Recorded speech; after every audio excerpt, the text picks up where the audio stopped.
Bueno, con esta presentación, que es la Marche du Triomphe de Marc-Antoine de Charpentier, pues comenzamos una clase más de Plat.online, tu canal de filosofía de YouTube, de historia de la filosofía. Bueno, esta presentación, como habéis visto, intenta enmarcar un poco el contexto en el que nace Descartes.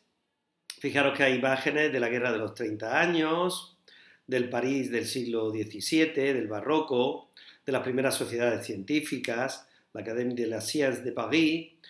Se ve también la corte del rey Sol, Luis XIV, Cardenal Richelieu. Bueno, está ambientado también esa época Los Tres Mosqueteros, por eso también hago una referencia a ellos. En fin, que intento un poquito contextualizar. Bueno, pero nosotros lo último que habíamos visto era Aristóteles, ¿vale? Entonces tenemos que seguir el recorrido hasta llegar a la filosofía de Descartes. Y a eso nos vamos a dedicar hoy. Pero mirad, después de Aristóteles, pues continúa la filosofía griega, evidentemente, aunque ya con un cierto declive, ¿no? Porque se producen las corrientes helenísticas, aparece la gran figura del conquistador Alejandro Magno, que extiende la cultura griega por todo Oriente Próximo, llega casi hasta la India, ¿no? Se disuelve la polis griega y aparecen una serie de filosofías, la filosofía helenística, que se centran más en los aspectos éticos, porque el individuo ahora se encuentra aislado, entonces es muy importante la salvación a través de la ética. Son corrientes que se preocupan más del aspecto ético, incluso del aspecto religioso, hasta que aparece una nueva forma de pensamiento, una nueva forma de creencia, que es el cristianismo, ¿no? De manera que el cristianismo va a ser el otro gran fundamento de la civilización occidental, junto con la junto con la filosofía griega, y al que habrá que añadir también, ya en la modernidad, la revolución científica, que van a ir constituyendo el mundo tal como hoy lo conocemos, ¿no? Bueno, pues como digo, aparece, después de todo ese periodo de filosofía griega, aparece al final del Imperio Romano, pues aparece una nueva forma de entender el mundo, que es el cristianismo. Bien, el cristianismo, como veis, es el nuevo factor cultural que va a condicionar la filosofía occidental, porque la filosofía occidental tiene que dialogar con esa nueva fe. De manera que y además la nueva fe y los primeros cristianos también tienen que hacer filosofía, pues para convencer al mundo pagano de sus creencias. De manera que los cristianos más cultos de la época, los llamados padres de la Iglesia, se ven obligados a hacer filosofía para explicar los dogmas, para defenderlos frente a los no creyentes, los paganos, pero también para defender también las creencias ortodoxas, las creencias correctas frente a las desviaciones o herejías. La primera figura importante dentro de la patrística latina, de los padres que escriben en latín, es la de Agustín de Hipona. Agustín de Hipona va a ser el máximo representante, y lo que le ocurre a Agustín de Hipona es que encuentra en Platón pues un filósofo griego con el que es fácil dialogar como cristiano, ¿no? ¿Por qué? Pues porque hay muchos puntos en común entre Platón y el cristianismo, como luego veremos, ¿vale? Ahora la única diferencia es que la iluminación de las ideas ya no va a venir de esa idea suprema, de la idea del bien, sino del propio Dios. Dios que se revela dentro de nosotros y no fuera en un mundo externo, ¿no? Esta filosofía platónico-cristiana, podríamos decir, o neoplatónica, pues va a predominar en toda la Edad Media, de manera que hay una corriente que podríamos denominar el agustinismo, porque sigue a San Agustín, donde vamos a encontrar otros teólogos también importantes que destacan, como San Anselmo o Buenaventura. A esto se une también el hecho de que la obra de Aristóteles pasó desapercibidas, porque se perdieron muchas de sus obras importantes. No se conocía ni la física ni la metafísica, se conocían sus obras de lógica, pero no sus obras más importantes. Sin embargo, la filosofía medieval que entra en declive en el mundo occidental, sin embargo va a tener un gran esplendor en la parte musulmana, ¿no? En el siglo XII va a haber una serie de filósofos musulmanes que en árabe van a escribir sobre Aristóteles. Por ejemplo, Ibn Rushd, Averroes. Averroes va a ser un gran comentarista y un gran difusor de la idea de Aristóteles, porque él sí conocía esas grandes obras que se habían perdido para el mundo cristiano, de manera que difundió en el siglo XIII, desarrolló esas ideas, y en el siglo XIII, precisamente en España, en Toledo, hay una escuela de traductores que traducen del árabe al latín todos esos comentarios que hace Averroes de Aristóteles y esas traducciones que hace Averroes, los pasan del árabe al latín, y de manera que en el siglo XIII ya era posible conocer la figura de Aristóteles. Y esto hizo posible que otro gran teólogo, ya muy tarde, a finales de la Edad Media, en el siglo XIII, que es Santo Tomás o Tomás de Aquino, pues pueda recuperar la filosofía de Aristóteles y conciliarla, al menos intentarlo, conciliarla con el dogma cristiano para ponerla al servicio de la fe, ¿no? Y a esta filosofía que desarrolla Aristóteles, puesto que es una filosofía que se va a desarrollar en las grandes escuelas catedralicias, se va a llamar la escolástica, ¿no? Que va a ser tan importante pues, en la tradición posterior, ¿no? del cristianismo. Vale, bueno, pues Tomás de Aquino intenta conciliar razón y fe, porque el problema que se daba en aquella época era que, así como era muy fácil casar a Platón con el cristianismo, era muy fácil conciliarlo, puesto que Platón defendía la inmortalidad del alma, igual que los cristianos, especialmente en el Fedón, en una obra que ya hemos leído, ¿no? Que hemos comentado. Aristóteles, sin embargo, pensaba que el alma desaparecía con el cuerpo, porque si el alma era la forma del cuerpo, y el cuerpo, que es la materia, ya no existe, tampoco puede existir la forma por separado. De manera que ese sería un inconveniente que tendría Aristóteles para compatibilizarse con la fe cristiana, que no creía en la inmortalidad del alma. También Platón, por ejemplo, era más fácil de conciliar con el cristianismo, porque Platón hablaba de un mundo superior, que él llamaba mundo de la idea, y que era muy parecido al mundo superior de la Biblia, que sería el reino de los cielos. En cambio, Aristóteles, si recordáis, ve esta duplicación del mundo, la ve innecesaria, y él sobre todo subraya y pone el acento en el mundo de los sentidos, y piensa que no hay un mundo más allá de este en el que habitamos. De manera que realmente era difícil hacer compatible Aristóteles con el cristianismo. Hasta el punto, y esto no es de extrañar, que un autor como Siger de Brabante, que se basaba en Aristóteles, llegara a defender en París, en la Universidad de la Sorbona, la doctrina de la doble verdad.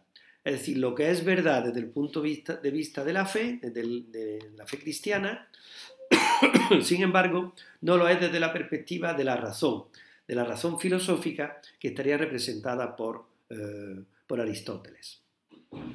Entonces, era muy difícil y era un desafío enorme para Tomás de Aquino hacer compatible Aristóteles y cristianismo, y esto le trajo realmente algunos problemas.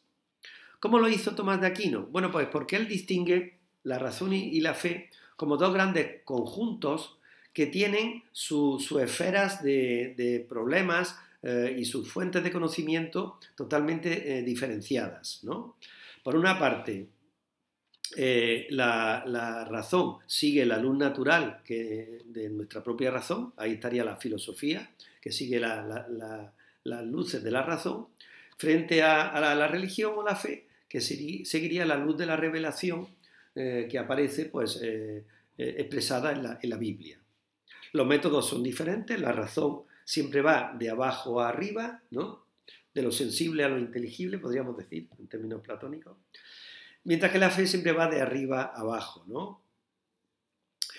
Y también hay diferentes ámbitos de aplicación. La filosofía se interesa únicamente por conocer el universo, lo que podemos observar en el mundo en el que habitamos. al menos para Aristóteles, mientras que la teología se ocuparía de realidades trascendentes. De manera que razón y fe para Tomás de Aquino tienen campos de aplicación y metodologías muy diferentes y en principio pues estarían separadas. Pero hay algo que tienen en común y que hace que Tomás de Aquino supere esa teoría de la doble verdad.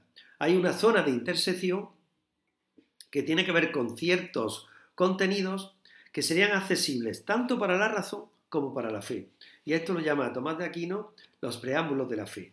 Por ejemplo, la inmortalidad del alma sería un principio de fe que se puede conocer tanto por la razón, porque se puede demostrar, y así lo demostró Platón, por ejemplo, en el Fedón, como también conocer a través de la revelación de la Biblia.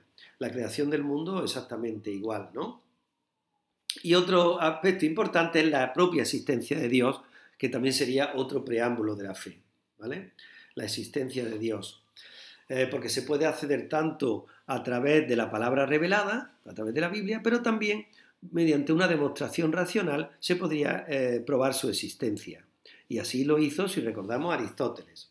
Pues bien, lo que hace Tomás de Aquino es simplemente utilizar este argumento de Aristóteles para demostrar que también, desde el punto de vista racional, la idea de Dios tiene sentido y tiene existencia, ¿no? Y esto lo llama él la vía del movimiento. Él intenta demostrar a Dios a través de diferentes vías, y la vía más importante, el camino más importante para acceder a Dios sería la vía del movimiento, que ya había demostrado Aristóteles.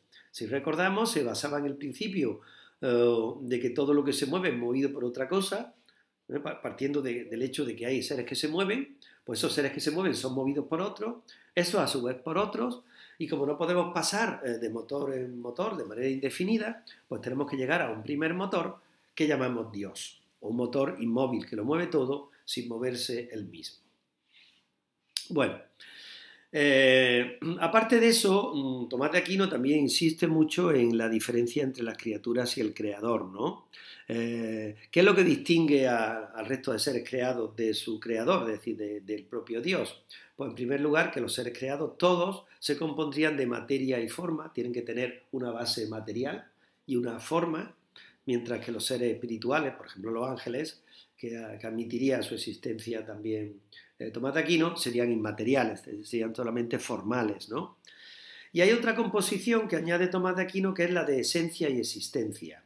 Es decir, la mayoría de las criaturas, de los seres finitos, en la propia definición o esencia de cada criatura no se incluye la existencia, es decir, que existimos o podemos no existir. Nuestra existencia viene dada por otros, no solamente por nuestros padres, sino también por el propio Dios. De manera que seríamos seres contingentes. Estamos aquí, pero podríamos no haber llegado. Hemos llegado por una contingencia, como fruto del azar, ¿no? En cambio, la existencia de Dios es necesaria. Ahí su esencia se identifica con su existencia. No podemos concebir a un Dios que no sea existente, que no sea necesario. Porque Dios no existe por otro, sino que existe por sí mismo, ¿no? Y esta es la idea que tendría Tomás de Aquino en cuanto a la trascendencia de Dios con respecto al resto de las criaturas, ¿no? Del Creador con respecto a las criaturas. Bueno, todo este esquema teocéntrico se va a romper con el origen de la modernidad, ¿no? Donde ahora ya lo más importante no va a ser la figura de Dios, donde el ser humano, digamos, queda pues como una pobre criatura desvalida que necesita de la ayuda de un ser superior, de Dios. En cambio ahora en la modernidad el ser humano va a recobrar sus propias fuerzas, se va a empoderar y esto va a venir unido también al desarrollo científico, ¿no? Se va a sentir seguro de sí mismo y por tanto va a haber una afirmación de lo humano y del humanismo, ¿no? Fijaros que aquí en esta imagen, en esta diapositiva, represento la figura de ese ser humano al que ahora va a tener una gran trascendencia, con el hombre de Vitruvio de Leonardo da Vinci, donde enmarca al ser humano en una serie de figuras geométricas, dándole una centralidad que antes no tenía. Esta es la imagen que aparece en todos los euros italianos, ¿no? Seguramente la habréis visto alguna vez, ¿no? Bueno, pues a partir del... Fijaros que Tomás de Aquino es del siglo XIII, ¿no? Pero ya en el siglo XIV, especialmente en el norte de Italia, por una serie de causas económicas y de otro tipo, va a haber un resurgimiento de la cultura. Si para el mundo occidental la Edad Media fue como un largo túnel donde no hubo un esplendor, digamos, de la filosofía ni de las artes, ¿no? Quedó un poco eclipsada Europa, ¿no? Para el mundo, ahora a partir del siglo XIV y especialmente en Italia, va a haber un resurgimiento de la cultura y sobre todo un resurgimiento de la antigüedad. Se va a volver otra vez a la antigüedad grecolatina para retomar todos los grandes valores del humanismo, ¿no? De manera que el Renacimiento, como decimos ahí, va a abandonar esa perspectiva teocéntrica para colocar al hombre en el centro y volver otra vez al antropocentrismo, a resaltar el valor del ser humano y en definitiva al humanismo. El humanismo, cuyo modelo estaría en la antigüedad clásica, por eso ahora otra vez se vuelve al humanismo tomando como modelo, como referencia, pues al mundo pagano que había sido abandonado durante tanto tiempo. Su lema era ir a los orígenes.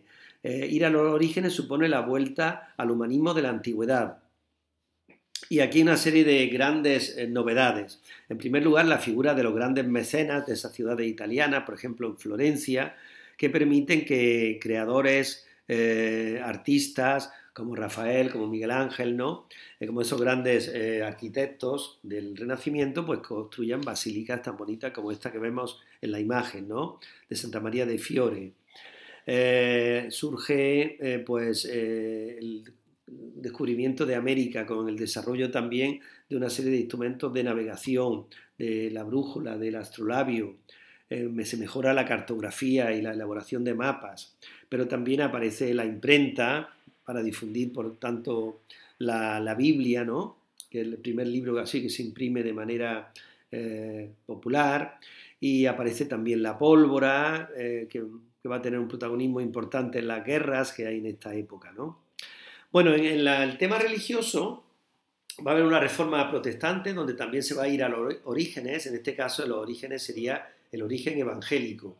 Y esto va a estar provocado pues, por la corrupción del propio papado, que se va a convertir casi en príncipes temporales, porque van a tener su propio estado, su propio ejército, ¿no?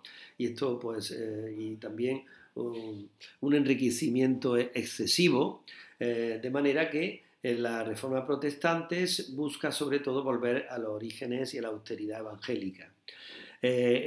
Una de las razones de la corrupción y de la reforma protestante fue la financiación de la Basílica de San Pedro del Vaticano con el dinero que se daban para las indulgencias, ¿no? Para que las personas fueran perdonadas en el más allá, ¿no? Bueno, ahora con la reforma protestante aparece la libertad individual para interpretar la fe, donde ya no se depende pues, de ningún magisterio, donde ya cualquier persona tiene libertad pues, para interpretar el mensaje de la Biblia y aplicarlo a su propia vida, ¿no? Entonces todo esto tiene que ver con este espíritu del Renacimiento. En el tema político, los monarcas van a favorecer las nuevas religiones reformadas que se van a distanciar del poder de Roma, del poder del Vaticano. Va a aparecer pues, la Iglesia anglicana con Enrique VIII, ¿no? Y los estados se van a afianzar donde cada rey pues, va a tener su propia fe y esa fe también se va a extender a todo su pueblo, ¿no? Por el principio de una ley, un rey, una ley y una fe para todos por igual, ¿no?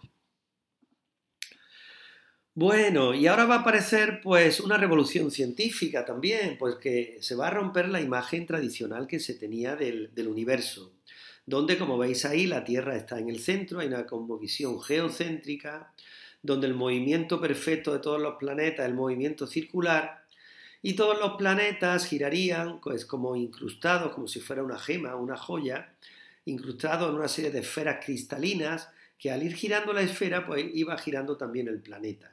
Esferas por supuesto transparentes y de esta manera tan grotesca y tan rudimentaria se explicaba el movimiento de los astros, ¿no? Sin embargo, esta imagen poco a poco se va a ir resquebrajando y va a aparecer una nueva imagen y una nueva ciencia. Como los datos, como esta imagen del universo no permitía explicar todos los datos astronómicos, porque había una especie de movimiento retrógrado de los planetas, ¿no? Que tenía una trayectoria bastante errática, como la que veis ahí señalada en rojo, pues hay algunos astrónomos que corrigieron la visión esta aristotélica del universo geocéntrico, ¿no? La corrigieron un poquito hablando de una serie de epiciclos, de pequeños círculos que giraban en torno al planeta, ¿no? Donde la Tierra también estaba descentrada respecto a ese círculo más grande o diferente, pero todos estos añadidos, todas estas modificaciones hacían que el sistema fuera cada vez más complejo y no terminara de explicar los movimientos de los planetas, ¿no? De manera que hubo una especie de crisis en toda esta cosmovisión tradicional, ¿no? Fomentada tanto por el propio Aristóteles como por algunos seguidores de alejandrinos de la Alejandría de Egipto, donde se desarrollaron también bastante la ciencia, como por ejemplo Claudio Ptolomeo. Bueno, de manera que aparece pues algún científico como Copérnico que vino a proponer la hipótesis heliocéntrica, donde el Sol estaría en el centro. Pero se planteó como una hipótesis, porque claro, el sentido común nos decía que parece que es el Sol el que sale por el horizonte, por el este, y se pone por el oeste, y parece que está girando alrededor de la Tierra. Entonces iba, digamos, esta hipótesis un poco contra el sentido común, ¿no? Pero él pensó, Nicolaus Copérnico, ¿no? Que tal vez, y esto lo dijo ya en el siglo XVI, tal vez se podría explicar mejor los movimientos de los planetas en sus órbitas, pues pensando que era el Sol el que estaba en el centro. Pero esto lo propone, como digo, como una suposición, como una hipótesis, porque permitió unos cálculos más fáciles. No obstante, Copérnico todavía conservó la órbita circular. Fue Johannes Kepler, un científico, porque Copérnico era polaco, un científico alemán, un astrónomo alemán como Johannes Kepler, fue el que añadió la posibilidad de que las órbitas fueran elípticas. El movimiento de los planetas alrededor del Sol, ahora sería alrededor del Sol, describían una órbita elíptica que permitía que algunas veces el planeta estuviera más cerca del Sol en el perihelio y otras veces en el afelio estaría más lejano y podrían explicar pues las estaciones y muchas otras cosas relacionadas con el clima, ¿no? Y esta era la visión que se tenía.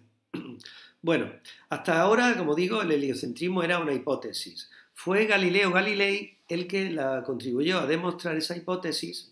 Sabemos que Galileo Galilei contribuyó con otras cuestiones al desarrollo de la ciencia, con la explicación de la caída de los graves o la trayectoria de los proyectiles, que era tan importante pues, para atinar con los cañones en una posible guerra, ¿no? Pero él descubrió, mediante el uso del telescopio, que él no lo inventó, pero sí que lo perfeccionó, pues él descubrió que los planetas halló que podían tener diferentes fases, igual que la Luna. Entonces él descubrió que había fases en los satélites de Júpiter, en Venus, ¿no? Y esto demostraba que el Sol incidía en diferentes ángulos o iluminaba diferentes ángulos a esos planetas y que por tanto esos planetas estaban girando alrededor de ese foco luminoso que llamamos el Sol, con lo cual se demostraba la hipótesis heliocéntrica. Y esto dio lugar ya a la revolución científica y todo lo que eso conlleva, ¿no? Bueno, ya para terminar, esta revolución científica, que es otro dato importante junto con la filosofía griega y el cristianismo, sería el tercer dato que explicaría, digamos, la mentalidad occidental, pues esta revolución científica va a influir también en la filosofía. ¿En qué sentido? Pues porque la ciencia va a traer dos aspectos nuevos. El recurso a un lenguaje matemático que nos permite cuantificar todos los datos observados en la naturaleza y hacer mucho más fácil en la comprensión de la naturaleza, pero también el recurso al experimento, a la experimentación. El experimento ya supone el diseño de de una experiencia por parte del científico, donde ya no se limita a observar pasivamente la naturaleza y de manera ingenua, sino haciéndole preguntas a la realidad y diseñando una experiencia en laboratorio o en cualquier otro lugar para ver cómo se comporta la naturaleza frente a ciertos estímulos. Bueno, pues esos dos datos, esos dos factores de la ciencia fueron las que influyeron en la filosofía. La filosofía, que no tenía hasta entonces un método concreto, se fijó en el espejo de la ciencia para encontrar un rigor que le faltaba y pensó, bueno, pues estaría muy bien que la filosofía cada vez se pareciera más a la ciencia para encontrar también un rigor en este saber, ¿no?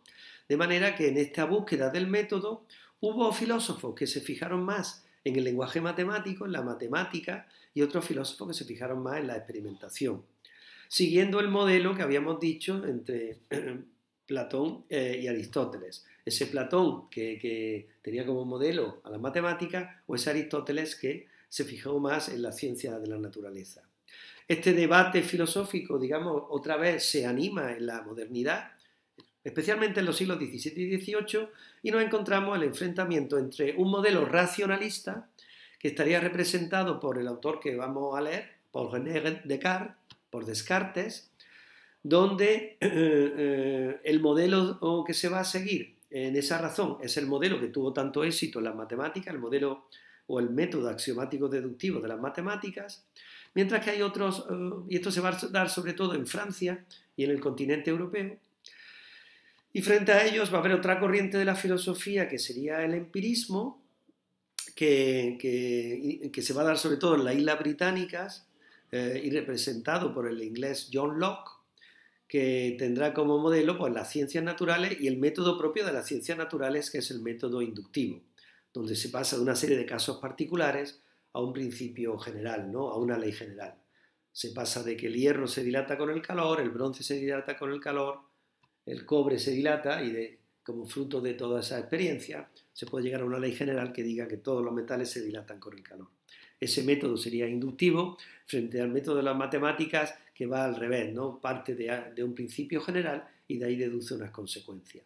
Este debate es el que vamos a asistir a ese enfrentamiento y la filosofía moderna empezaría con el racionalismo que introduce Descartes, que sigue un poquito la estela matematizante, digamos, racionalista, donde va a tener más valor la razón que los sentidos, donde hay una desconfianza de los sentidos. Todo esto que hemos visto ya en Platón se va a renovar en Descartes, pero bajo otros supuestos, ¿no? Pero eso lo vamos a dejar ya para otro día, cuando hablemos de la filosofía de René Descartes. Y aquí, pues vamos a dejar la clase de hoy. Muchas gracias por vuestra atención, ¿vale? Y seguimos trabajando la historia de la filosofía, intentando buscarle un sentido y seguimos con este relato y pronto analizaremos y debatiremos pues, los textos que tenemos que trabajar de Descartes, pero en las próximas clases nos vamos a dedicar a explicar cuál es el modelo, cuál es el método filosófico que nos plantea este pensador francés, ¿no? Vale, pues os dejo aquí de nuevo la sintonía de la nueva sintonía de nuestro canal y os cito para la siguiente clase de este canal de YouTube que se llama plat.online. Gracias por vuestra atención.